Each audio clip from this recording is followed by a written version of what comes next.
America में पली बढ़ी थी, लेकिन अपनी गर्मियों की छुट्टियों में वो अपनी खाला के घर पाकिस्तान आई। वो हमेशा से अपनी पाकिस्तानी सकाफत और रिवायात के बारे में जानने के लिए पुरजोश रहती थी, लेकिन इस बार उसने कुछ ऐसी चीज़ें देखीं जिसने उसे हैरान कर दिया। उसकी खाला और उनके आसपास की खवातीन हर वक्त किसी न किसी किस्म की रसूमात में मसरूफ़ रहती थीं। कभी वो अपने बच्चों के सर के गिर्द अंडे घुमा रही होतीं, कभी मिर्चें जलाकर धुआं दे रही होतीं और कभी मुख्तलिफ किस्म के तावीज़ बांध रही होतीं। ज़ेबा ने जब इनसे पूछा तो उन्होंने बताया कि ये सब नज़र बद से बचने के लिए किया जा रहा है। उनका मानना था कि लोगों की हसद भरी नज़रें उनके प्यारों को नुकसान पहुंचा सकती हैं, इसलिए वो हर वक्त उससे बचने की तदबीरें करती रहती थीं। ज़ेबा एक समझदार और दीनदार लड़की थी। उसने अपनी खाला और दीगर खवातीन को बड़े गौर से देखा। उन्हें हर वक्त ये खौफ लाहक रहता था कि किसी की बुरी नज़र न लग जाए। उनकी गुफ्तगू में भी अक्सर नज़र बद का जिक्र होता। अगर किसी बच्चे को खांसी भी हो जाती तो फ़ौरन यही कहा जाता कि ज़रूर किसी की नज़र लग गई है।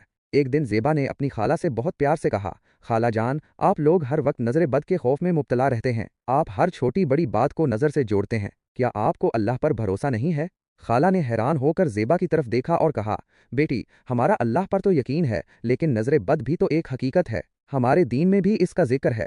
हमें एहतियात तो करनी चाहिए।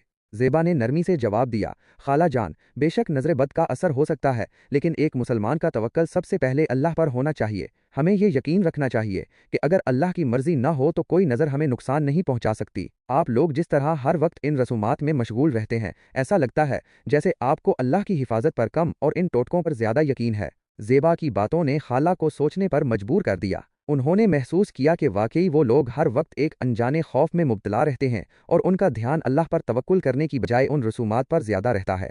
ज़ेबा ने मज़ीद कहा, हमें नज़र बद से बचने की दुआएं ज़रूर पढ़नी चाहिए जो हमारे दीन में बताई गई हैं, लेकिन हर वक्त खौफज़दा रहना और गैर ज़रूरी रसूमात करना तवक्कुल के मुनाफी है। हमें अल्लाह से पनाह मांगनी चाहिए और यकीन रखना चाहिए कि वो सबसे बड़ा मुहाफ़िज़ है।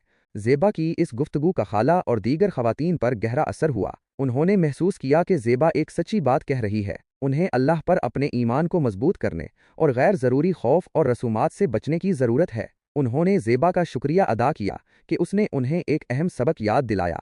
ये कहानी हमें ये सिखाती है कि अगरचे नज़र बद का असर हो सकता है, लेकिन एक मोमिन का सबसे बड़ा सहारा और यकीन अल्लाह की ज़ात पर होना चाहिए। हमें शरई तरीकों से हिफाजत की दुआ करनी चाहिए, लेकिन तवक्कुल अल्लाह को कभी नहीं भूलना चाहिए। गैर ज़रूरी रसूमात और हर वक्त खौफज़दा रहना हमारे ईमान को कमज़ोर कर सकता है।